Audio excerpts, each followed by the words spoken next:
Hello आदाब, good afternoon. खास programme में आपका इस्तकबाल करते हैं। मैं हूं आपके साथ सना वारिस। कोरोना से नहीं डरेगी जिंदगी, कोरोना से हर पल लड़ेगी जिंदगी। अब बिल्कुल नहीं थमेगी जिंदगी, आगे ही आगे बढ़ेगी जिंदगी, क्योंकि चलती रहेगी जिंदगी। जी हाँ, आप देख रहे हैं हमारा खास प्रोग्राम चलती रहेगी जिंदगी। और चलती रहेगी जिंदगी में रोजाना जैसा कि हम आपको एक नई शख्सियत से मिलवाते हैं और हम बात मौसीकी की भी करते हैं, साथ ही साथ वैक्सीनेशन ड्राइव के हवाले से चल रही अफवाहों पर भी जो आपके सवालात हैं, शक व शुबहात हैं, उनको भी दूर करने की कोशिश करते हैं। और इन सब के लिए हमारे साथ एक खास पैनल भी मौजूद होता है। तो इस खास पैनल से आज भी आप रूबरू हो सकते हैं, उनसे बातचीत कर सकते हैं। हमारे दरमियान दो खास शख्सियत मौजूद रहेंगी। साथ ही हमने देखा कि कोरोना दौर में जिंदगी जब थक गई और जिंदगी जब दम तोड़ने लगी, उस वक्त मौसीकी ने कहीं ना कहीं उन तमाम लोगों को सहारा दिया जो इस पूरे पैंडेमिक में वबा से परेशान थे, तनाव थे। तो स्ट्रेस बस्टर का काम करती हुई मौसीकी दिखाई दी। इस दरमियान हमने देखा कि कई सारे दुआ मंजर आम पर आई। उसमें से एक दुआ जो आज हम जिक्र करने जा रहे हैं, वो दुआ दरअसल नाज़रीन आपको बता दें कि ग्रुप एडिटर राजेश रैना ने उस दुआ को लिखा है और उसे आवाज़ दी है काबुल बुखारी साहब ने। साथ ही म्यूज़िक भी उसका कंपोज किया काबुल बुखारी साहब से। तो क्यों ना आप चाह रहे होंगे कि जो हम इतनी बात कर रहे हैं, जिसे नाज़रीन ने बहुत पसंद किया हो और हमारे चैनल पे कई बार न्यूज़ 18 उर्दू पे आपने उस दुआ को सुना हो, अदर प्लेटफॉर्म पर जाकर सुना हो, जिसको हम तक जो फीडबैक मिल पाया कि उसे बहुत पसंद किया गया कोरोना पैंडेमिक में, तो वो दुआ क्यों ना आपके सामने पेश की जाए। और दो शख्सियत का तारुफ करा दें। हमारे दरमियान दो मेहमान जो मौजूद रहेंगे, तो काबुल बुखारी साहब को ही मैंने इनवाइट कर लिया है, हमने इनवाइट कर लिया अपने प्रोग्राम चलती रहेगी ज़िंदगी में। काबुल बुखारी साहब, आपका इस्तकबाल करते हैं अपने खास शो चलती रहेगी ज़िंदगी में। साथ ही साथ एक और ख़ास मेहमान हमारे दरमियान मौजूद हैं, क्योंकि जो फ्रंट वॉरियर रहे कोरोना दौर में वो डॉक्टर्स रहे। तो डॉक्टर्स के चलते ही पूरी इंसानियत बची और इंसानों की जान बचाई जा सकी। लिहाजा डॉक्टर्स से भी सलाह मशवरा लेते हैं हम। इसलिए गाज़ियाबाद CMO नरेंद्र कुमार गुप्ता साहब, आपका इस्तकबाल करते, वेलकम करते इस खास शो में और वक्त देने के लिए। तो नाज़रीन, जैसा कि दो शख्सियत का हमने आप से तारुफ करा दिया है, इस बीच आपसे हम ये कहना चाहेंगे कि आप भी हमारे प्रोग्राम का हिस्सा बन सकते हैं। चलती रहेगी ज़िंदगी ये प्रोग्राम अपनी नौइयत का एक खास तरह का प्रोग्राम है, जिसमें आप भी जुड़ सकते हैं वैक्सीनेशन ड्राइव के हवाले से या वैक्सीन के हवाले से, या फिर आप कोरोना के हवाले से कुछ सवाल हो तो आप हमसे पूछ सकते हैं, ताकि हम आपके सवाल को डॉक्टर्स तक, उन माहिर शख्सियात तक पहुंचा सके जिनके जवाब का आपको इंतजार रहता है। तो चलिए प्रोग्राम की शुरुआत करेंगे। और जिस दुआ की मैं बात कर रही थी, सबसे पहले उस दुआ को सुन लेते हैं और सुनकर जो नाजरीन इस दुआ को अब तक नहीं सुन पाए हैं, वो ज़रूर अपना फीडबैक इस प्रोग्राम के ज़रिए देंगे, क्योंकि फ्लैश हो रहे नंबरात को आपको सिर्फ और सिर्फ डायल करना और हमसे जुड़ जाना है। तो अब से कुछ देर बाद TV स्क्रीन पर आपको नंबरात भी दिखेंगे, जिसके ज़रिए आप हमसे जुड़ सकेंगे। तो सबसे पहले उस दुआ का रुख। हर तरफ है धुआं, चार सूबे बसी, तू ही मौला दिखा दे हमें रोशनी। या इलाही या इलाही या इलाही या इलाही या इलाही या इलाही या इलाही या इलाही। हर तरफ है धुआं, चार सूबे बसी, हर तरफ है धुआं, चार सूबे बसी, तू ही मौला दिखा दे हमें रोशनी, तू ही मौला दिखा दे हमें रोशनी। तू दिखा दे दिखा दे दिखा दे, तू दिखा दे दिखा दे दिखा दे, तू ही मौला दिखा दे हमें रोशनी, तू दिखा दे दिखा दे दिखा दे, तू ही मौला दिखा दे हमें रोशनी।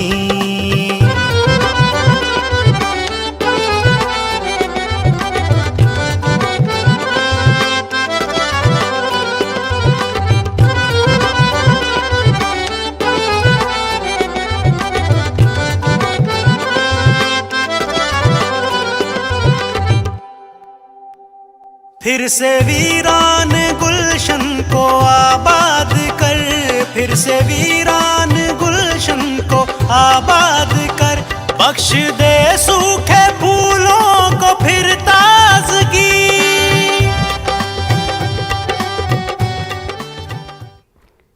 तो इस खूबसूरत दुआ को आपने सुना, इससे पहले भी नाज़रीन ने सुना, जिसका फीडबैक हम तक आता रहा है।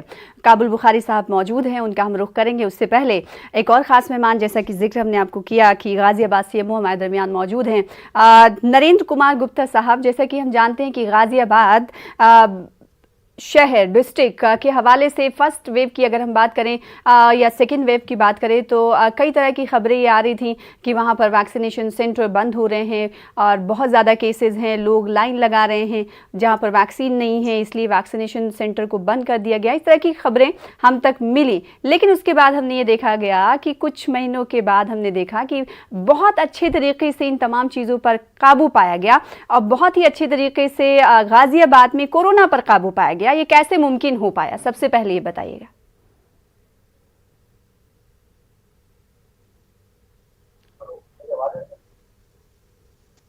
जी आप बोल सकते हैं। जो है ना, इसमें जो हमारे माननीय जो है जो आपकी जो ट्रैकिंग टेस्टिंग है और ट्रेसिंग, ये योजना बहुत सफल हुई तथा हम लोगों ने जो है पूरा जो कोविड एप्रोप्रिएट बिहेवियर हमारे शासन द्वारा लगाया गया, इसका असर आया तथा अब वैक्सीनेशन जो प्रोग्राम चल रहा है हमारा 1 जनवरी से, तो उस 16 जनवरी से उससे जो है ना हम लोगों को ये इससे बहुत ज्यादा जो हम सेकंड वेव में जिन लोगों ने वैक्सीनेटेड होते हेल्थ केयर वर्कर और फ्रंटलाइन वर्कर्स, वो लोग इससे बचे रहे। अब हम लोगों का 21 जून से हम लोगों ने क्लस्टर स्कीम अपने एक ब्लॉक में शुरू की है। उसकी वजह से हमारा वैक्सीनेशन स्तर भी काफी बड़ा है। लगभग 25 से 30 हजार वैक्सीनेशन पर डे हम लोग कर रहे हैं। 1 जुलाई से इसको हम डबल करने जा रहे हैं और इससे मेरा सभी लोगों से है कि वैक्सीनेशन में कोई भ्रम के चक्कर में ना पड़े और ज्यादा से ज्यादा लोग वैक्सीनेशन कराएं। ठीक है, आपके पास लौटूंगी मैं। काबुल बुखारी साहब, जो दुआ आपने आवाज़ दी और कंपोज किया, इस दुआ की सताइश चार जानिब से हो रही है, तो आप चूंकि हमारे शो में मौजूद हैं तो हम ये चाह रहे हैं कि नाज़रीन को आप लाइव सुना दें सबसे पहले इस दुआ की 2 लाइनें। जी आदाब मैम, बहुत बहुत शुक्रिया आपका और आपकी सारी टीम का, राजेश सर का, वो हमेशा बहुत प्यार करते हैं, उनका आशीर्वाद है, दुआ है, मैं बहुत बहुत शुक्रगुजार हूँ उनका। और आपने इस प्रोग्राम का हिस्सा बनने का मौका दिया, उसके लिए भी बहुत बहुत शुक्रिया आपका। तो ज़रूर ये दुआ जो है एक बहुत ही एक मोटिवेशनल और एक स्पिरिचुअल पावर थी इसमें, जो राजेश सर ने लिखी है, बहुत ही कमाल का लिखा था इन्होंने और मैं खुशनसीब समझता हूँ कि मुझे ये कंपोज करने का और गाने का मौका मिला था। तो मैं इसकी 1-2 लाइनें आप सबकी नज़र करना चाहूँगा। हर तरफ है धुआं, 4 सूबे बसी, हर तरफ है धुआं, 4 सूबे बसी, तू ही मौला दिखा दे हमें रोशनी, तू ही मौला दिखा दे हमें रोशनी, तू दिखा दे दिखा दे दिखा दे, तू दिखा दे दिखा दे दिखा दे, तू ही मौला दिखा दे हमें रोशनी, तू दिखा दे दिखा दे दिखा दे, तू ही मौला दिखा दे हमें रोशनी। वाह, बहुत खूब, बहुत पावरफुल दुआ है। अगर इसे सुना जाता है तो एक सुकून तारी होता है। हर कोई जब सुनता है इस दुआ को तो सुकून तारी होता है। फर्स्ट जब ये दुआ, इस दुआ की स्क्रिप्ट आप तक पहुंची काबुल बुखारी साहब, तो आपका रिएक्शन कैसा था और आपके जहन में क्या चल रहा था? देखें, तब जब ये दुआ कंपोज की गई थी, उन दिनों एकदम नया ये नई सी लहर उठी थी कोरोना की, सब लोग बहुत खौफजदा थे सच में। अभी आजकल देखें तो काफ़ी सारे लोगों के अपने अपने परसेप्शन बन चुके हैं इस बीमारी को लेके, है ना, कोई क्या सोचता है, कोई क्या सोचता है, लेकिन उस टाइम पे एक जेन्युइन खौफ था सबके अंदर, जिसमें कोई शक नहीं है, सब लोग बहुत डरे हुए थे।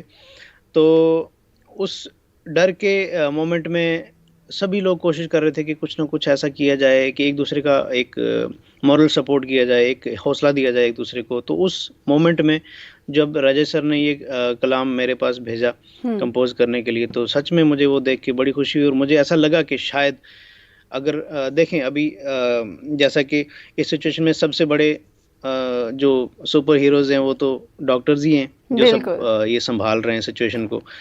तो रब के बाद वही लोग हैं जहाँ पे जो इस इसीलिए सिचुएशन उन्हें को जमीन कंट्रोल का कर खुदा रहे हैं। कहा लेकिन जाता है काबुल बुखारी साहब। बिल्कुल बिल्कुल, तो इसमें कोई शक नहीं है। लेकिन अब क्या होता है कि एक सोसाइटी में हजारों तरह के, लाखों तरह के अलग अलग लोग हैं और हर इंसान चाहे किसी भी चीज़ में कंट्रीब्यूट कर सकता है। तो मुझे इस बात की खुशी हुई कि चलें, अगर मेरे हाथ में कुछ और नहीं था, मैं कुछ और तरह से कोई फिजिकल हेल्प नहीं कर पाया, फाइनेंशियल हेल्प नहीं कर पाया या किसी तरह की मेडिकल हेल्प नहीं दे पाया किसी को, एटलीस्ट अगर मेरी ये कोशिश, मेरी ये कंपोजिशन सुन के अगर किसी को थोड़ा सा एक सहारा ही मिल जाता है, थोड़ी सी बिल्कुल। उसके चेहरे पे एक होप आ जाती है, मेरे लिए ये भी बहुत बड़ी बात है। तो इस चीज़ की मुझे बहुत खुशी हुई थी तब। बिल्कुल, और ये जो दुआ है ये होप का साइन है, तो साइन ऑफ होप इसे कहा जा सकता है। जब आप इसे सुनेंगे, बिल्कुल। जैसा कि कुछ देर पहले अपने नाज़रीन को हमने सुनाया, तो आप भी काबुल बुखारी साहब से और डॉक्टर नरेंद्र गुप्ता साहब से सवालात कई कर सकते हैं, क्योंकि वैक्सीनेशन के हवाले से कई तरह की अफवाहें भी सरगर्म हैं, जिसको लेकर न्यूज़ 18 उर्दू तब ये कहता है कि आप अफवाहों पर ध्यान ना दें। व्हाट्सएप यूनिवर्सिटी को लेकर अब बार बार खबरें ऐसी आती हैं जिससे लोगों में भ्रम पैदा होता है, जिसे गुमराह भी कह सकते हैं। तो लोग ऐसे व्हाट्सएप मैसेजेस को पढ़कर वैक्सीन के हवाले से परेशान हो जाते हैं, या फिर कुछ ऐसी खबरें वो देख रहे होते हैं टीवी पर जिनसे वो डर जाते हैं। तो उन तमाम डरों को दूर करने के लिए आप हमसे जुड़े, टीवी स्क्रीन पर नंबरात फ्लैश हो रहे हैं, उन नंबरात को डायल करें और हमसे जुड़ें, और फटाफट आप अपने सवाल भी हमसे कर सकते हैं। डॉक्टर नरेंद्र कुमार गुप्ता साहब जो कि सीएमओ हैं गाजियाबाद में एक तरह से उनके ज़ेरे सदारत, उनकी सरपरस्ती में करिश्मा हुआ है। पूरा डिस्ट्रिक्ट में कोविड केसेस की अगर बात करें तो उनसे हम पूछेंगे कि डिस्ट्रिक्ट में अभी मौजूदा वक्त में कितने कोविड केसेस हैं। साथ ही कुछ देर पहले उन्होंने कहा कि 1 जुलाई से वैक्सीनेशन ड्राइव की तैयारी है, तो इस तैयारी को लेकर उनकी शुरुआत कैसी होगी और वो आगे क्या कुछ करने वाले हैं ताकि कोविड फ्री डिस्ट्रिक्ट हो जाए, क्योंकि हर सीएमओ की यही पहल है और यही सोच है कि जल्द से जल्द उनके डिस्ट्रिक्ट को कोविड से पाक किया जाए। इसी ज़िम्न में हर तरह की कार्रवाइयाँ, हर तरह की सरगर्मियाँ देखी जा रही हैं। काबुल साहब, जैसे कि आपने कहा कि जब आपके पास स्क्रिप्ट पहुँची और एक ऐसे वक्त में पहुँची जब लोगों के अंदर खौफ तारी था, उस दरमियान भी हम तमाम लोगों से कह रहे थे कि आप खौफ रखें, बाहर ना निकलें, और यही खौफ जो है ना आपको बचाता है। हर तरह से हर लोगों ने कंट्रीब्यूट किया। आपने कहा कि आपने इस दुआ के ज़रिए कंट्रीब्यूट करने की कोशिश की। ऐसे बहुत सारे लोग हैं जो कोविड दौर में अच्छा काम करते हुए देखे गए, जिन्होंने इंसानियत को जिला बख्शी। ऐसे लोगों के लिए आप क्या कुछ कहना चाहेंगे? हेलो जी काबुल जी, साहब, मैं सुन नहीं पाया आपकी पिछली कुछ मैंने बातें, कहा कि एक्चुअली जैसे कुछ आपने नेटवर्क कहा इशू हो कि गया। जो दुआ थी आप तक पहुंची, तो आपको लगा कि आपने पैंडेमिक दौर में कुछ अपनी तरफ से कंट्रीब्यूशन नहीं दे पाया, तो लिहाजा इसे आप एक कंट्रीब्यूशन के तौर पर मानते हुए देखे गए। आप उन लोगों के लिए क्या कहना चाहेंगे जो बढ़ चढ़ कर कोविड पैंडेमिक में देखे गए, उन्होंने इंसानियत को जिला बख्शी और उनके लिए काम किया बजाय अपनी फिक्र किए हुए? वही बात है। मैं ऑलरेडी पहले भी कहा कि सबसे बड़े हीरोज जो हैं डॉक्टर्स हैं, और उसके अलावा डॉक्टर्स के अलावा हर इंसान को एक सहायक की ज़रूरत होती है। अकेले कोई भी इंसान कुछ नहीं कर सकता। तो डॉक्टर्स फ्रंट फुट पे आके काम कर रहे हैं, लेकिन उनके अलावा बाकी भी काफ़ी सारे लोग हैं जो जगह जगह राशन पहुंचाने का काम करते हैं, खाने पीने की चीज़ें बाकी पहुंचाने का काम करते हैं, दवाइयाँ पहुंचाने का काम करते हैं। इसमें बहुत सारे ट्रांसपोर्टेशन का योगदान है, बाकी एडमिनिस्ट्रेशन का योगदान है। बिल्कुल, कई सारी बाकी तंजीमें जो हैं, एनजीओज हैं।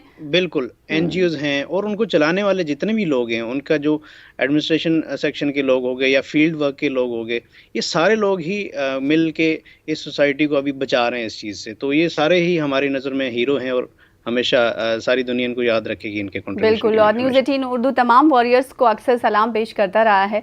आप भी वॉरियर बन सकते हैं, किसी तरह का भी कंट्रीब्यूट सोसाइटी के लिए कर सकते हैं। छोटे से ब्रेक के लिए रुकेंगे, चलती रहेगी जिंदगी।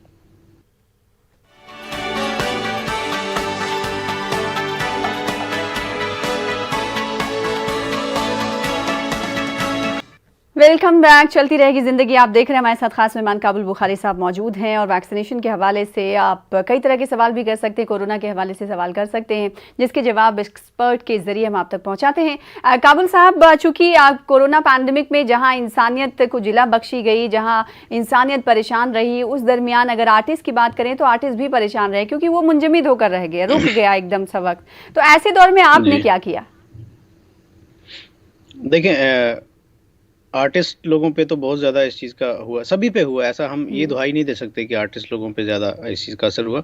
सभी लोग मजबूर हुए, सभी लाचार हुए। लेकिन ये है कि जो पब्लिक गैदरिंग हुआ करती थी, ख़ास तौर से जो लाइव कॉन्सर्ट्स वगैरह, वो तो पूरी तरह से बंद हैं जब से लॉकडाउन हुआ है। तो जो लाइव परफॉर्म करने वाले लोग हैं उनका बिल्कुल ही रोज़गार ख़त्म हो चुका है, ज़ीरो पे आ चुके हैं वो।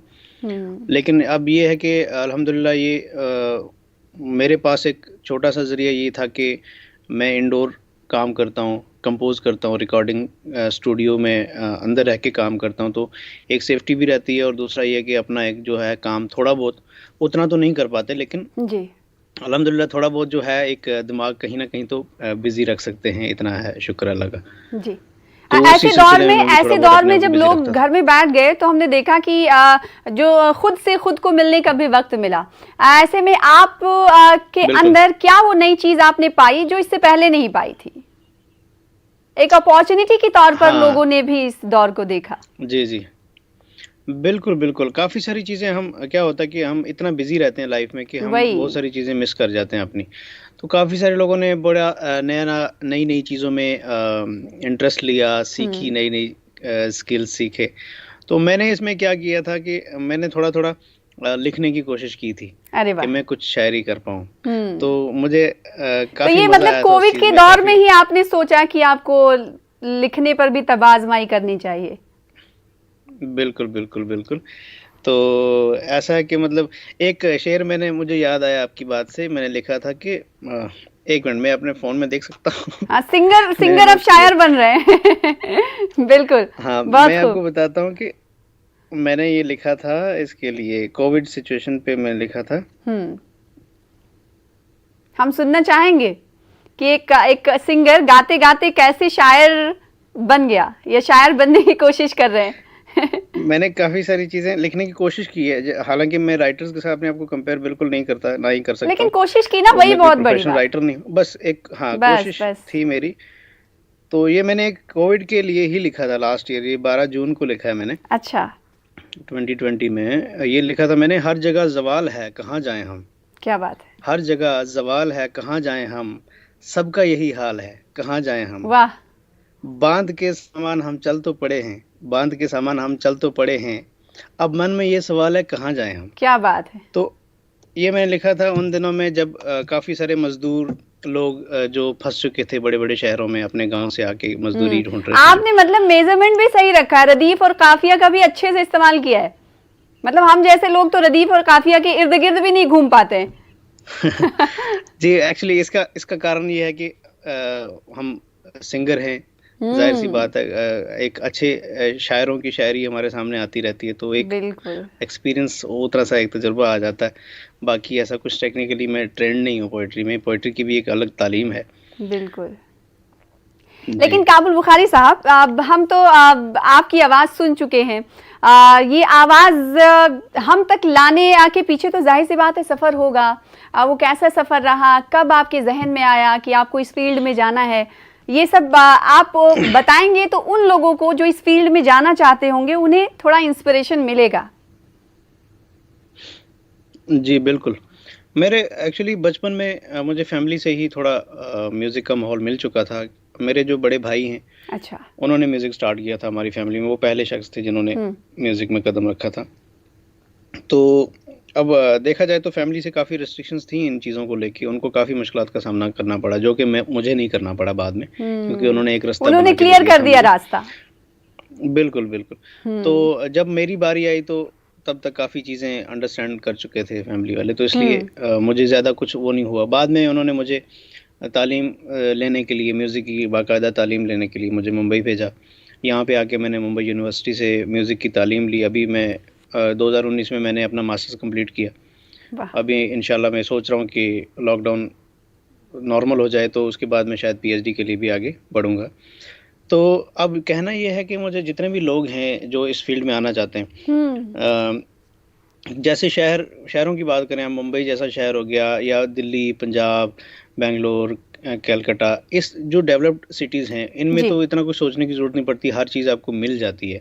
लेकिन अगर हम बात करें दूर दराज गाँव के लोगों की, या ऐसे इलाकों की जो कश्मीर जैसे इलाके हैं जहाँ पे ये चीज़ से बिल्कुल लोग दूर दूर हैं, उनके पास वो सोर्सेज नहीं है कि वो कनेक्ट कर पाएँ अपने आप को उस चीज़ के साथ, तो उनके मन में ये सवाल उठता है कि हम कैसे आगे जाएं। तो ख़ास तौर से उनके लिए ये मैं मैसेज देना चाहूँगा कि देखें, क्या होता है कि हमें चल के जाना पड़ता है, प्यासा कुएं के पास जाता है, कुआं चल के प्यासे के पास नहीं आ सकता।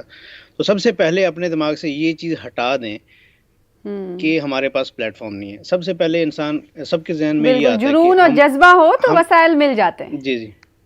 हाँ, बिल्कुल, वो ऐसा सोचते हैं, सबके दिमाग में ये चीज़ बैठी हुई है कि हमारे अंदर टैलेंट तो है लेकिन प्लेटफॉर्म नहीं मिल रहा। तो प्लेटफॉर्म मिलता नहीं है, प्लेटफॉर्म पे जाना पड़ता है, वहाँ पहुँचना पड़ता है। तो तो वहाँ आपको पहुँचने भी के कुछ लिए ऐसा आपको ही यही करना है, पड़ा था, बिल्कुल ज़ाहिर सी बात है। स्ट्रगल देखिए, करना अभी पड़ा आजकल था। और यूट्यूब मुझे का याद इस्तेमाल है करते कि हैं। कुछ दिनों पहले अनूप जलोटा जी, जो कि सिंगर हैं, उन्हें भजन सम्राट भी कहा जाता है, उन्होंने कहा कि जो जी, स्ट्रगल कहते हैं लोग, उसे स्ट्रगल नहीं कहना चाहिए, वही तो सीखने का वक्त होता है। वो तो सीखने का वक्त है, बिल्कुल आप सही बात सीखिए, है। खुले मन से सीखिए, आप तो आजाद बिल्कुल, हैं। बिल्कुल सही बात है। एक बार आप जब किसी लेवल पे पहुँच गए, आपके ऊपर ज़िम्मेदारी आ गई परफ़ॉर्मेंस की, फिर तो आप सीख भी नहीं पाते वो सारी चीज़ें जो आप स्ट्रगल के बिल्कुल। दौरान सीखते हैं। ये बिल्कुल 100% सही बात है।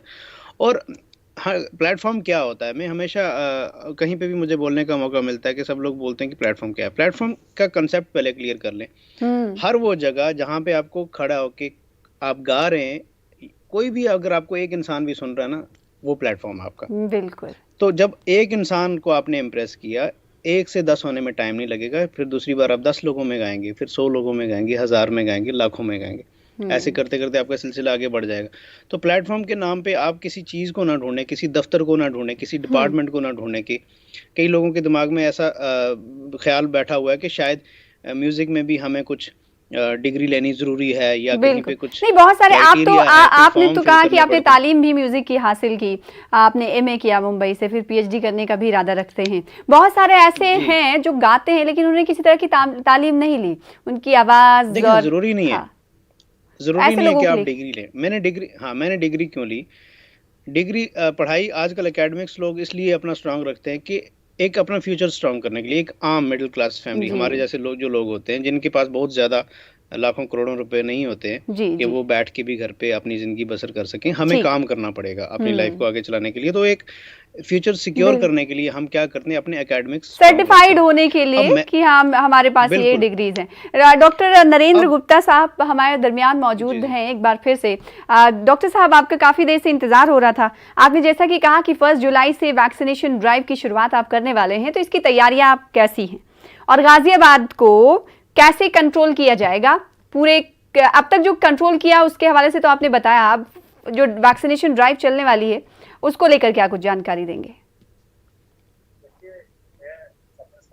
ये कहना चाहूंगा कि जो है कोरोना जो है कम हुआ है, खत्म नहीं हुआ है। हमको कोविड एप्रोप्रिएट बिहेवियर जैसे मास्क पहनना, सोशल डिस्टेंसिंग रखना, तथा जो है हाथ हैंड वॉशिंग करना, ये अपनाते रहना है। इसको बिल्कुल इससे दूर नहीं रहना है हमको जी। और इसको जितना हम इसको अपनाएंगे उतना ही हम कोरोना को 1 जुलाई से वैक्सीनेशन ड्राइव की क्या तैयारी? 1 जुलाई से जो हम लोग वैक्सीनेशन करने जा रहे हैं लार्ज स्केल पर, और ये मेगा स्केल होगा। इसमें जो है हम लोग जो है ना ऑन साइट रजिस्ट्रेशन भी होगा, क्लस्टर जैसे 3-4 गांवों को बीच में हम लोग अपनी टीम चलेंगी। जब वो सैचुरेट हो जाएगी तो अगली तरफ चले जाएंगे आगे की ओर। तो गाजियाबाद के लोगों के लिए एक बड़ी इंफॉर्मेशन है, यहाँ पर सीएमओ साहब गाजियाबाद के आपको जानकारी फराहम कर रहे हैं, तो आपने अगर टीका नहीं लगवाया तो आप जरूर गाजियाबाद में वैक्सीनेशन ड्राइव में जो 1 जुलाई से शुरू होने वाला है उसमें शामिल हो सकते हैं। बेहद शुक्रिया अदा करना चाहेंगे नरेंद्र साहब, डॉक्टर नरेंद्र साहब हमारे साथ जुड़ने के लिए। काबुल बुखारी साहब, आप हमारे साथ जुड़े, आपसे कई सारे और नगमे सुनने थे लेकिन वक्त ने इजाजत नहीं दी। फिलहाल इसी के साथ मुझे दीजिए इजाजत, चलती रहेगी जिंदगी। आदाब।